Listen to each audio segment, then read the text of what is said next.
Was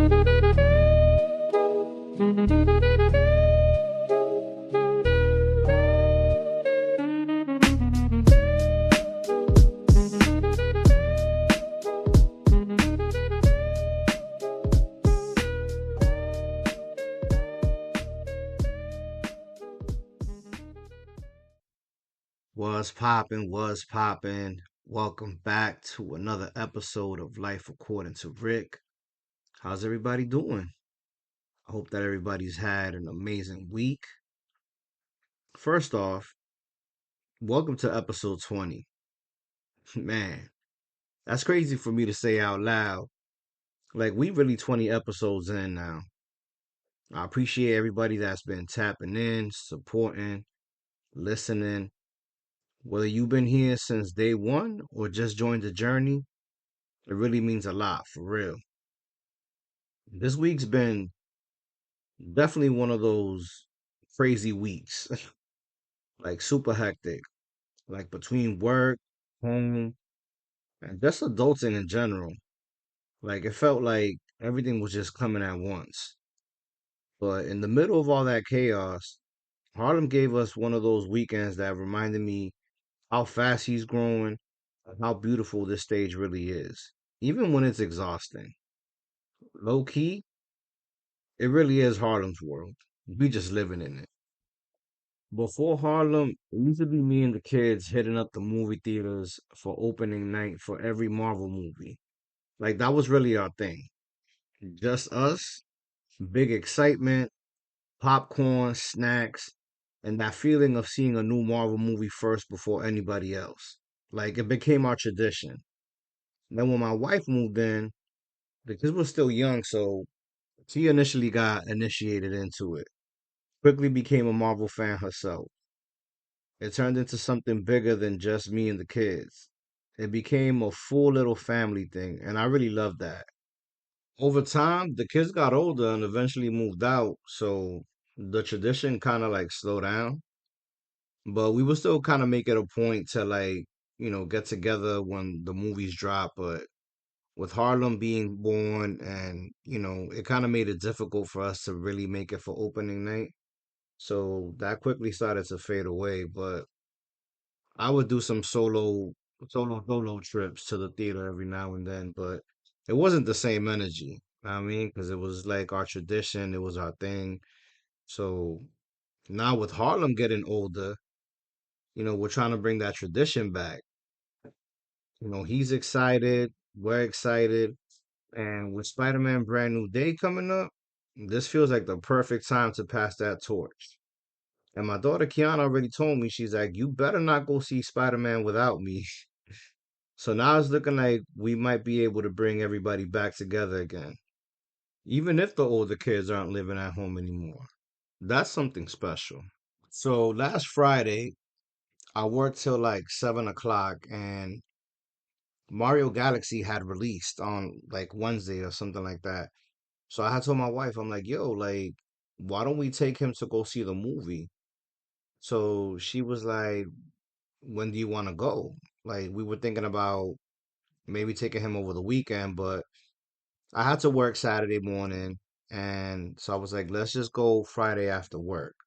So boom, we bought the tickets. I got off work. We even had like the matching outfits. Well, not matching outfits, but he had his Mario tee. I got me like a Mario jersey or whatever. We was like doing the whole thing, right, for the movie. But this wasn't just any movie night. It was like a test run, kind of getting him into like that whole opening night vibe. And he passed with flying colors. Like we had to catch like a late showing. It was almost 10 o'clock, but this little boy, he was excited. We don't watch the Super Mario World movie like a gazillion times. He was ready. Yo, my man's like as soon as we got into the theater, he got in his seat. Yo, he found the recliner button. Yo, he pushed that thing all the way back. He was chilling, mad comfy. Like he paid rent there. Popcorn and snacks laid out. Like my boy was locked in. Like watching him sitting there, Like it hit different as a parent to keep it a buck, because it made me realize like he's not a baby anymore. He's becoming like his own little person right in front of me. Like it was super crazy. And one of the funniest things for me is because it's a Universal movie, so the Universal theme came on, and he's over here humming the Universal theme, and he calls it the Earth song. Like little boy's mad funny. Like he's legit made that like his own thing. Those are the little moments that you really don't forget. Now Saturday was a whole different story. I had to work from 8 to 12, and like we had gotten home a little bit late from the movie because it started around 10. So like with the previews and everything, and after the movie had finished, we got home, it was like almost midnight. So I had to be up mad early. So I had to work, and obviously when I got off, I was already like running on low energy. Like I was mad tired because, I didn't really sleep too much. And then my wife was like, "Yo, we gotta go food shopping after you clock out." And I was like, "Damn, like really?" But anyways, we had to get it done. Adulting never stops. So we went to BJ's. Like when listen, food shopping with my wife. So like keep it a buck. I don't know if you or your significant other or your wives like have like a whole process, but my wife does food shopping in like different stages. So like we literally go to like different places. So the first stop was BJ's. Now we like going to BJ's because you always find like the good deals, and my wife is very smart when it comes to like finding the good deals and the couponing and all of that, right? So we do like everything on the BJ's app, and then we went into the store. And listen, Harlem is just like he's a character, yo. So we out in the aisles and whatnot, and we were like by the freezer section, and he just randomly started saying like Oochie Wally, and me and my wife looked at each other and we're like Oochie Wally. I'm like, what is he talking about Oochie Wally? I'm like, Harlem, like what are you talking about? And in my mind, I'm like, I've never played Uchi Wally for this little boy. Like, why is he saying Uchi Wally? So, long story short, at BJ's, they got this robot. It's called Tally the Robot. And basically, what this robot does is like it goes up and down the aisles and it like takes inventory. But I don't even know how he like he like was calling it Uchiwali. So I don't know if he was just correlating the name Tally with Uchiwali. Like I don't know. But it was the funniest thing ever. And like I couldn't even be tired anymore after that. And like legit, like he made me take him out the cart, and we started walking around looking for Uchiwali, for Tally the robot. And it's like it was mad funny. Like I even did like a video of like me walking around BJ's with Harlem looking for Tally the robot. Nah, it's out on my YouTube channel. So if you haven't subscribed to my YouTube channel, you can find me at Life According to Rick. Quick plug in. After we hit up BJ's, then we hit up the supermarket. Now, at this point, we've been out for a few hours, and Harlem started to get restless. And let me tell you, when this little boy does not take his naps, yo, forget about it. It's a wrap.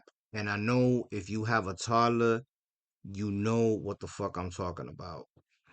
Like, he was just super out of pocket. Like, he was wilding. Like, he was screaming. Like, he didn't want to do nothing. Like, he was not listening. Like, my wife, yo, like, she.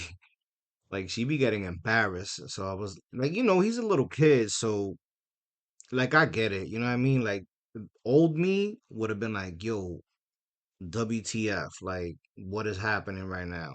But like I understand, like these kids, like they they they go through this process. Like, so he's obviously tired, he's cranky, and we gotta do what we gotta do. We gotta go food shopping.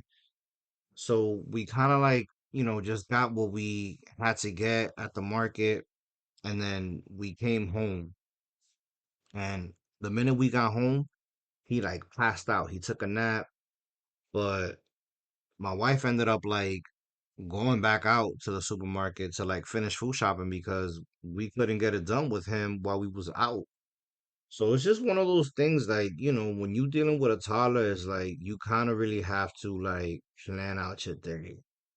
And sometimes that's kind of impossible because, you think that you're gonna do your errands and, kind of like make it back and, it's gonna be a smooth day, but it's kind of like the weather out here is like super unpredictable. Nah, I do want to keep it real though. Parenting isn't always funny moments and movie nights.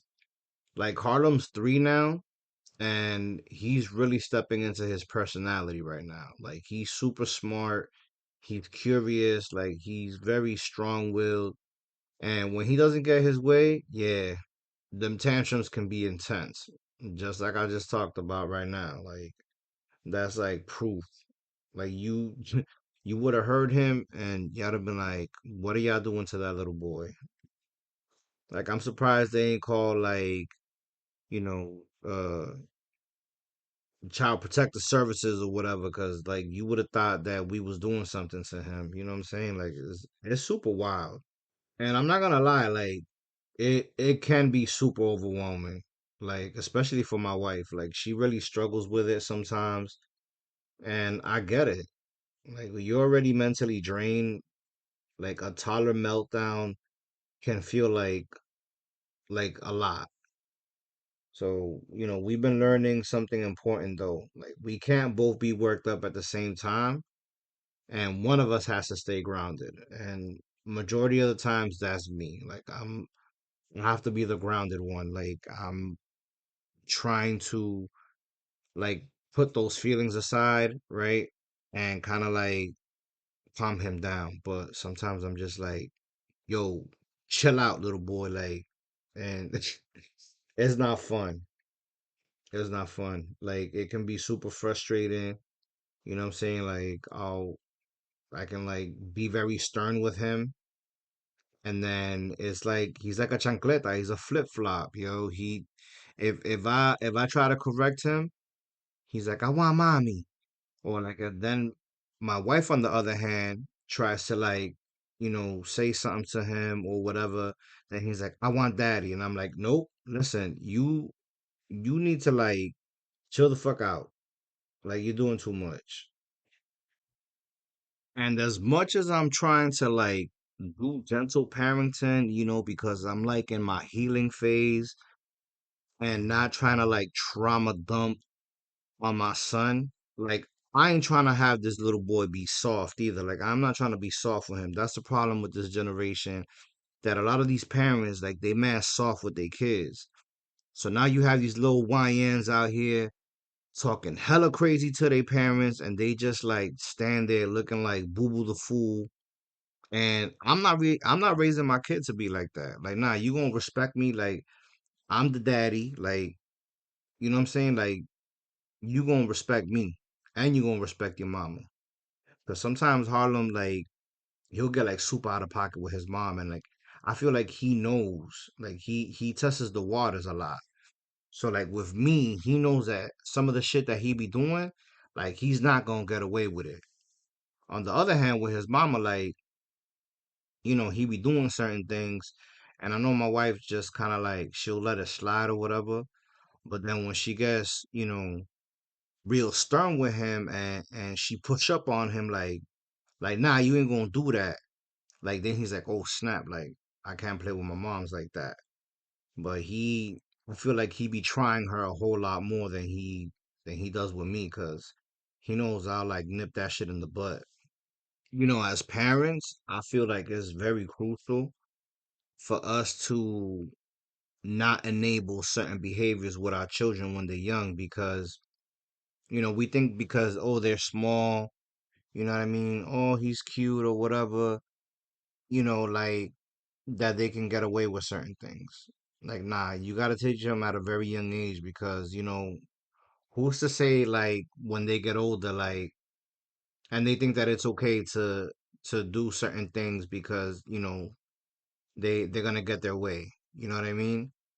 So we gotta stay strong. You gotta stay firm, and like we the parents, like we can't listen. The way the world is going right now, like the next generation is doomed because I feel like the majority of the young kids growing up now, they they was raised by young folks. You know what I'm saying? Like, luckily for me, like I had my grandma, so I don't know if I didn't grow up with my grandma, who knows? My kids probably be doomed too. But I don't know. It must be like a generational thing. So like those old school values and structure that was passed on to me, like I try to pass that on to my kids. Like, granted, I might have been a little too tough with my older kids, but they turned out okay. You know what I'm saying? Um, I could speak for myself. I may have to bring them on here and kind of like talk to them and see, how they felt about growing up with me and whatnot. At the end of the day, Harlem is growing and we're growing with him. The tantrums, the laughter, the earth song, the Oochie Wally moments, the movie nights, it's all part of his world right now. And we're just lucky enough to be living in it. Parenting is messy, exhausting, hilarious, overwhelming, but also beautiful in ways you don't always notice until you slow down and look at it. And these are the moments we're gonna miss one day. So yeah, it's Harlem's world, and we just live in it. That's gonna do it for episode 20 of Life According to Rick. Again, I want to thank every single one of y'all that's been supporting and rocking with your boy on this journey. 20 episodes in, and we still going. To all the parents out there dealing with the chaos, the laughter, the exhaustion, and the love, keep showing up. You're doing better than you think. I'll catch y'all next week. Still your boy.